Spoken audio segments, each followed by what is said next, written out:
Boto balinga, mais certainement vous allez très bien. Bande wa bolingo, bino bobiso ili comme quoi na communauté et comme ça na ça veut dire yango na yango.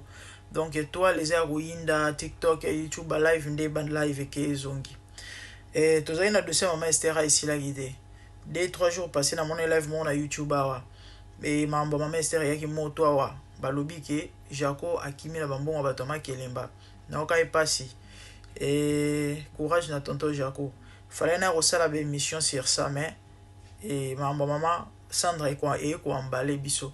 Yango moni nazwaki na lingaki na bomba to pe na pusa matière wana ti weekend po na yebaki ke tango ekobima moto kopela moto ali boso abeti kisola Sandra na réseaux sociaux ezanga nga moto na ye na dossier wana nga bapesi nga ngo to pe ndeko na solaki na yango ezaki je crois na depuis début ya semaine so na bosani te ba lundi mais na ba été to na période ya musala lundi ya vendredi na osala so na tumbi liboke sikoyo awa solo wana ba voisin pendant nga na ozala te ba profiter nango. Alors nazela qui est ndene osala vidéo to pe émission vendredi. Allez bino bobika ndenge ezalaka ekei ezongi bato bani kobenga bope bato bakolo matière pe bake kokundola na ndenge na bango. Et bref, pendant que je vous parle, comment maman est au Kendele. Courage encore une fois de plus dans maman Sandra. Et nous avons appelé sur ma casse. Quand on a vu que yaya kolobate. Silence ezara maman na arme ya kosakanate. Ya kosakanate lelo oyo batu bazako pesa moi si ya Jaco ya liboso ou encore ex nae Astrid. Et raison topé et longonia autant mususu ezaki nango eza nango ndenge wana te parce que moi je crois na betela bino di solo na solo la na famille ya Jaco na solo na famille ya Jaco ba betela nga ma solo ya mambo wana ndenge lekana ndenge salima na ndenge baboya na ila na street bien que version oyo to ka na réseaux sociaux eza yango te. Mais lo esali ke lelo au mois si wana bato ba féliciter topé azala épargner na ba mambo misusu c'est parce que maman na tikala koloba te na mabe na ye na malamu na ye atikala koloba te yango lelo oyo Jaco abimi mutu mabe bato musu babimi bato mabe abimi mutu malamu. Pourquoi? Parce que garde ay silence na osenga maman Sandra maman batela kimia. Tu sais Dieu sait faire les choses plus que les hommes Jésus sanzambe le karaya bato. Malgré tout le monde on dirait ate nzamba sala abeta bien te nzamba zongi sala sala nzamba za nzamba nzamba limbi sala nzambe so ka yim no lubi na nzamba za mono na o mama ndimela ngai 6 mois ebele nzamba olongisa o a justifier yo mokilika ndenge gangi lelo ba oganga pe lobi ba olobaki Sandra za ina raison kolobano elo te o perdre raison vanda na onien na otomona live moko kandi bomo na chilino na miniature wana epelia wa debeke yezongi bato ebele baza d'accord te libala Sandra kufa surtout mingi ba chrétien. Mais la minute oyo eza na bato misusu balobi que non il faut libala ane kufa parce que vie à Sandra est en danger. Et effectivement par rapport à mamtozo ka vie à Sandra ezaki en danger na libala wana. Ndeko ya Jean Bosco aleki na live a matin na live le ketu je connais une partie moi morceau na tchaki nyon sauté balobi na ye parce que bato baza au courant mambo belé les gars ndako wana ba ebisi. Mais comment expliquer un homme de Dieu battre sa femme mosala nzamba beta moi sur ma kofi? Vous savez ce que ce monsieur a dit? Alobi mobali nini abeta na moi cité na mokila bato tombola mosapi bota bamboka tie o bota bamboka tie o tabilo azobimisa na mono na ye. Donc famille moko penza sans moralité ba crapule penza ya kosakana te ya niveau 00 tama ambazoloba alobi mobile ni na mokilo abeta na mwasi tombola mosapi. Donc azo ko assumer que Jean Bosco banda ko beta Sandra makofi plus grave tina zemi tango penya la ya ko loba bo fingara ye. Pourquoi mi bala baluba boza brutal baluba bien bolimbisanga baluba malamu bolimbisanga baluba malamu bolimbisanga chef abeta te bolimbisanga ba semeki. Mais généralement pourquoi boza brutal tina basi Yambo moni balinga mama makasi mingi ba box na Congo ba champion na biso ba box za mingi baluba. Pour que bundaka entre bino mibali. Ils sont en posa ko beta makofi, beta na nzoto na mutu. Kena ko luka bitumba libanda kena ko tumbola bato makasi baza ebele. Vas-y, kena bo yando la makila. Depuis que moi on bala beta moi si. Azo ko assumer donc Jean Bosco banda ko beta Sandra. Et plus grave Tina Zemi do makambu penya la loba kosate. Ano siko boy bisanga mwana obima bien ndengene. Mwana nakata libumu moi ça na Zemi yozo bete makofi. Mwana na obima normal, mwana na obima malonga, c'est ça. Et lelo ya kimia ke ya tikeli moi si mokumba. Yango batu balobi que il faut te protéger Sandra. Bino bozo loba ke Sandra zo na libala ana Sandra zo na libala wana te parce que via Sandra ezaki en danger. Mobala betara moi si Tina Zemi bozo mona on normal. Eza normal te, eza malamu te. Donc il faut libala ane kufa. Ba pese exemple ya mama o ya chantre parce que eloko on etikala histoire mobile nazaki pasteur s'il vous plaît. Maman nigérienne. Mobile banda ko betaka mwasi ote bako sanctionner nga bako na église bako excommunier nga ote toza bana nzambe ote moni bible lobi ote. Tout ce que vous racontez là, na moni bat na ba commentaire dire des bêtises que moi na nzamba ko divorcer te, soko divorcer aux na droit ya ko bala te, vous ne comprenez ni les écritures ni la puissance de Dieu. Vous boza na révélation au comprendre ma nzambe te.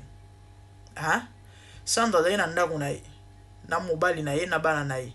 Mobali abimi ake kota libale pa moi c'est mosusu. Et bozo lo bakino ana droit ko se remarier te. Et comment mi wapi? Qui vous a dit ça? La parole de Dieu s'interprète à elle-même. So la Bible est commis que soko divorcé ko balate elinge lo bate que soko divorcé ko balate interprétation na elinge lo babongo te. OK parce que bakaba to bakaba on est là que seni Dieu compatissant et amour na sale lorote na vani na kimia libala na ngana mobali na bana na ngai alale la muki alinga sute akebala mwasi mususu na bondele alingite avant di kuna vie mobimba. Moi j'ai 30 ans, il faut na kufa sinon tu n'as pas fait le qui vous a dit ça? Et ça ne fonctionne pas comme ça. Compréhension la bilan ma commis wana est erroné. C'est pas ça au Bible zoloba biangote. Je crois ce temps nzamba pesingonga on en parlera to lobela mambo ya divorce c'est la biblique. Attends infidélité te. Au Bible mentionnande et infidélité. L'ingelo bate que monsieur so Bible mentionnante l'ingelo bate non. Na pesa témoignage moko papa zayo cultiste. Na butu mama e barade. Mama mon mobala zate na mbetu. Ayi posa masuba mama bimi. Oh. Na kuna douche mobala zate. Na salon mobala zate porte au kangama. Kingi na partout mobala zate. Instinct ka côté na chambre bana écoute tata le kola moi na moi si le monsieur était au kilte maman na va na libala wana Bible bewi ko mutako divorcer c'est ça maman va na libala parce que ça na bato baloba même moi c'est na to divorcer tata na infidélité maman va na libala wana mususu papa simba bakisi maman eba te baboti bana siko esenga sacrifice pour amata abombi akokite siko moi ça ndo sambela ba prière nezo sala ke aya penda vandisa moi ça ebisie il faut na lexa mwana nini il faut na lexa mwana boloba na mwasi wana vana libalana bo comprendre mamba ntambete eza parenthèse balobi mama Sandra il faut asa la vie na ye mobali wana mobilité ndeko na zo assumer que mobali tout abetaka mwasi donc c'est normal pona bango eza normal bota lolenge ya famille bota lolenge ya famille oyo bota lolenge ya famille oyo bandeko za pasi eza mawa alobi mambo ebele mambo ebele ya mabe oboyoka iwana kaka te ebele ya mabe tina niveau ya koloba ke Sandra azalaki infidèle na ndako libala bango baza na bapreuve ya bamessage et Sandra nokomela bamakango na ye nzambe alobi bakobalansa wana moment opportun te bobimisa sikoyo babisi infidèle na sens moto abala vierge alobi Sandra na stanza te la abala vierge te papa so Sandra abala vierge te seke ndeko na bino aza aventuré parce que yene moto akobeta lisolo wana c'est lui qui a commencé l'histoire ya mambo ya virginité la famille na bana koloba ndeko ya Jean Bosco Kanko aye kobimisa mabe ya Sandra Mbui alobi babise men ndeko na bino mutabanda ko manifester infidélité alobi non Sandra de infidèle à liboso sikoyo mobali papa ya bana Sandra mobali ba ya Sandra grand frère ya tato azolobi bele onde mwasi oyo avandi aotala ndenge ndeko na ye. Donc c'est clair que na permission na ye to payende mutatinde lo kwane salema parce que soki apesa inzela te to soki apekisa inde onende kona nga esa ba bêtise bongo te na ndimite ne wana ke na de lui-même surtout kazali ekipa na ye bandeko moi mobalo alobi ke Sandra tindi batu ba ko finga mama na bango na ba émission bango ba tolérer te ba ko permettre eloko wana te Sandra ke no kotinda batu ba ko finga mama na bango. Non comprendre on likamba mama ou mama bande lisolo ya makambo Sandra betami à peine 48 heures boye bisanga yi bisika nini Sandra lekito atindi batu baya ko sala ba émission nani oyo apporter garanto pa telemi aroloba na komba Sandra Mbuyi afinga mama ya Jean Bosco to aloba mabe ya famille ki nani mutongo nani ngana monite na yokite parce que muto liboso ayeko beta lisolo ezali ngai bato balandanga pe balandaki boyebi comment est-ce que ebandaki sko tato azwa ko kosela Sandra makambo ke Sandra tindi bato ba ko finga mama na bango na réseaux sociaux lisolo esali à peine 2 jours mukoni ni Sandra tindi bato to Sandra emo ka yoloba a bango tu bangonde kutu bato bazoloba ekutu mwana mwasi a oloba te bo kata sonite mama likamuni na mwana bato likamuni na mwana bato alobi ke baza cadre baonyos misatu basi baza bien na mama basolola bien na famille mobimba ka Sandra pour nini pour Sandra ndaza nani. Attendez, je vais vous expliquer une chose. Comment na Sandra wana koyoka ye na lobi te kaza parfait na mabina ye ape na mamu na ye mais Sandra ba gère bato yo. Sandra c'est comme moi si malamu et soumise obéissante mais oko matela na zolo te oko manipuler ngai te parce que koyoka famille oyo baza ba manipulateur baza ba dictateur baza ba imposant sikoyo mwasi oyo aza na besoin ya respect ya valeur na ye ya kibo mwasi akolinga ta ko permettre ngo te balobi Jean Bosco a joka Sandra ne loko ka mwasi ana tina te. De c'est clair que bandeko mwana mobala yo loba na kombo famille na yo yo ba on to bandeko mo e ba traitera basi na ba bon botala la lidi carrière ndenge sila rabwe on dirait mutu moko existe sute botala maman na ba jimo pasteur par ce qui pasteur ce qui pastoral c'est ce genre dia ba maman o basala en loi na famille OK oya koloba yango bomoni ba maman ba yo konzana ba ndako bana na bango wana heureusement que to Sandra ndovana na poto so ezali na kisasa ba jara ba maman o ka yena ndako no ayo sukula ba kaleso mwana ina ba single bango na ba mamango ah oui eza ba biloko yo na ba théâtre to monango eza ba réalité ba vérité esali mana ba vie ya bato ba mamango bango wana na pesi mon vieux père loire en beauté ya lo ba pe mamba bato na lo ba pe na mama na ye mon so no so na père loire bano beba na pampamba na mama bango tanga zana na kini e bano beba na pampamba oka ba beta ena disa ba solate akene matanga famille so zo beta ali seulement mbolekela matanga c'est mon vieux quand il a pu no pire vieux penda grand frère politique de kabola biso nazali docteur porte na politique ma finga na pesi conseil via fachable okangai mais azo ko sabola bato on dirait il y a parfait na famille na mabeza la raté ko ya ko finga bato yo bimisa mabe ya bato abi na ngai tato solo na biso o me wana za mamati ata so za mabe ya bisinga tu connais pas ma mère hein abi mon ba maman ba luba ba problématique wana maman na za bongo bomoni maman ba pero aza ya na famille na ye aza pa même temps neti mama et pas bandeko na ye aboma ba mabala tout ya bandeko na ye maman ba pero luwa ba mujana mon ba maman ba za autoritaire wana imposante aza bongo bandeko ne babanga ke basa bandeko kosala erreur te basi kutu ya bana ne kutu boloba te ah bongo c'est comme maman na ba jimo pastoral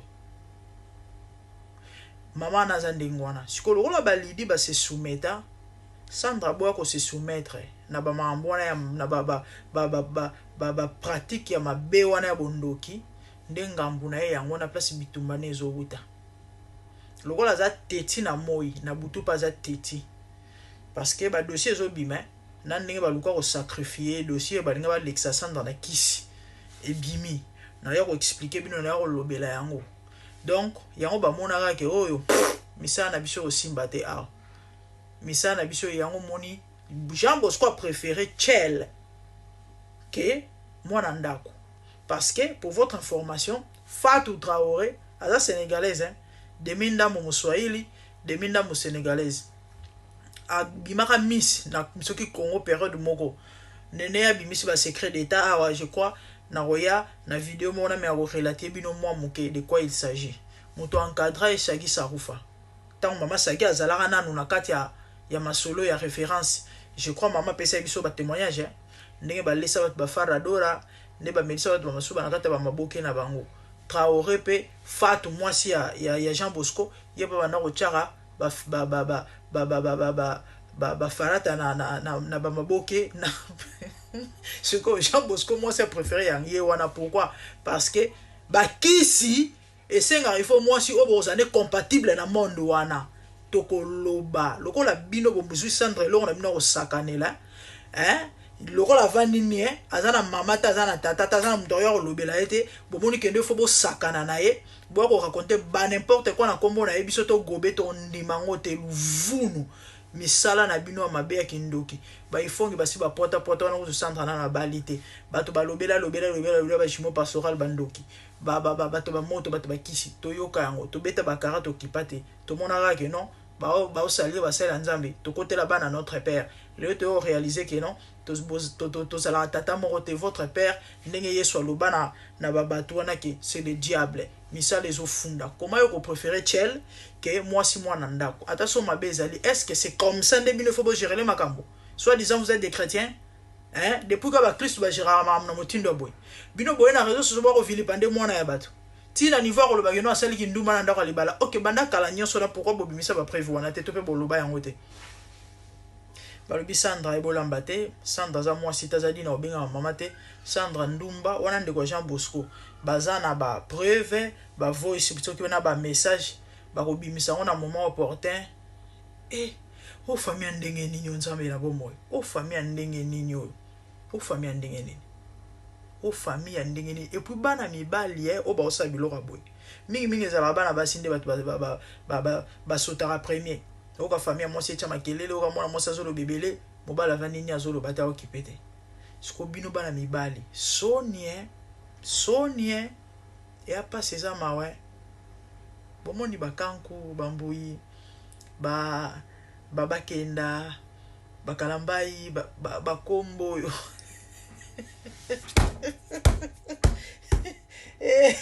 Nzambe nalobi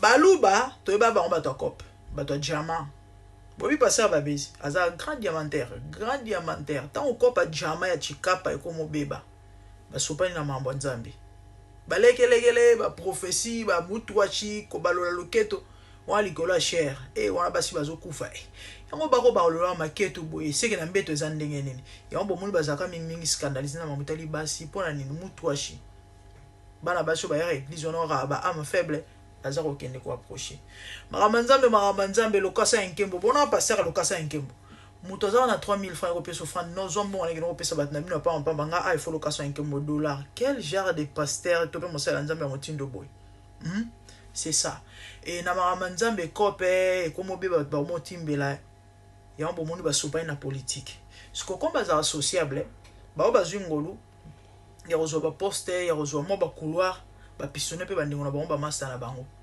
ya moni lo ba passer minga baluba bakoti mambo mingi ya politique bakoti mambo mingi ya minéré Jean Bosco akomine muto akop na moment oyo akomine muto bakare minier live wana sala ya na Lubumbashi donc comme cheval Lubumbashi na poto en fait bango cop na bango ya ngwana bon peut-être ya moko mi balé bolimbisanga iso penzo za appel authentique limbisanga mais généralement bande bato cop bato business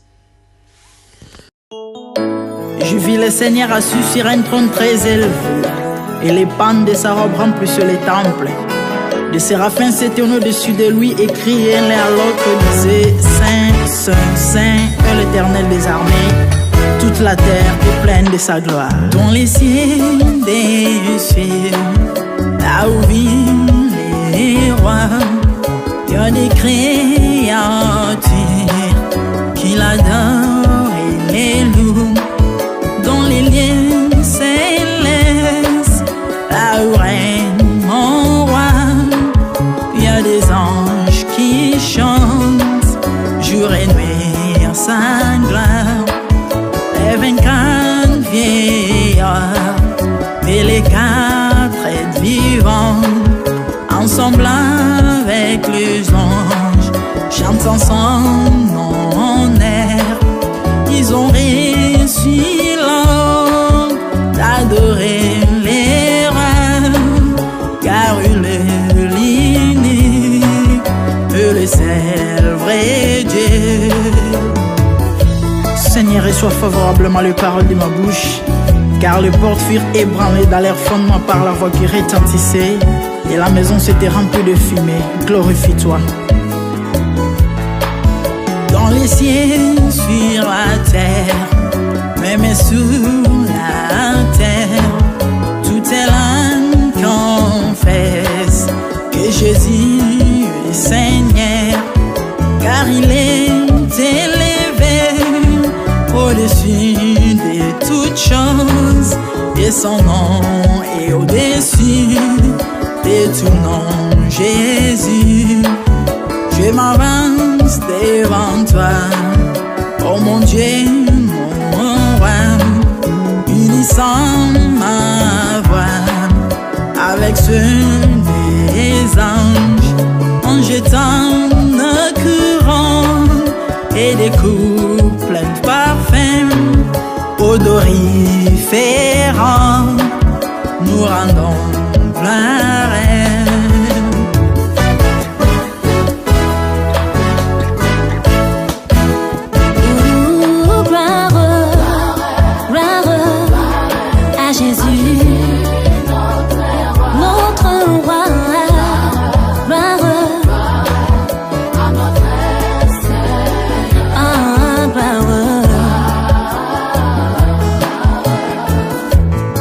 Chantons gloire à Jésus.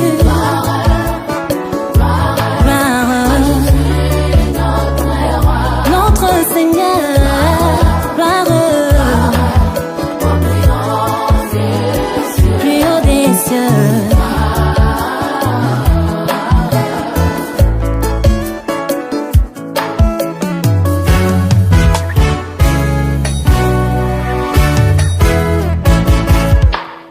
Il est beau d'annoncer les matins ta bonté.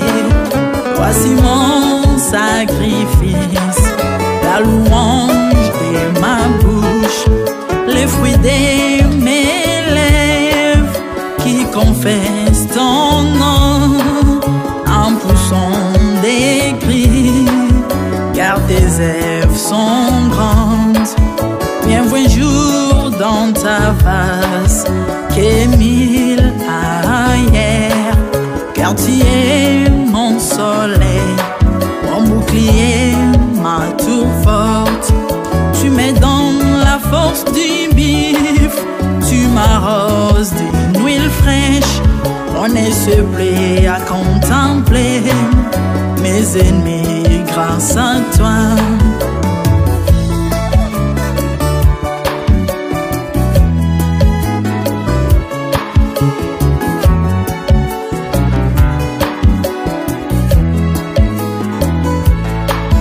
Je prospère dans tes parvis, je porte des fruits, même dans ma vieillesse, plein de sève verdoyant, comme le palmier, les justes croissent et s'élèvent comme les cèdres du Liban planté dans les jardins de Dieu.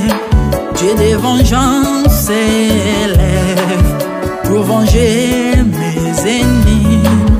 Il mettra la fin à la malice de leurs œuvres, car il est le tout-puissant, l'éternel des armées, El Shaddai Adonai, El Elyon Sabaoth.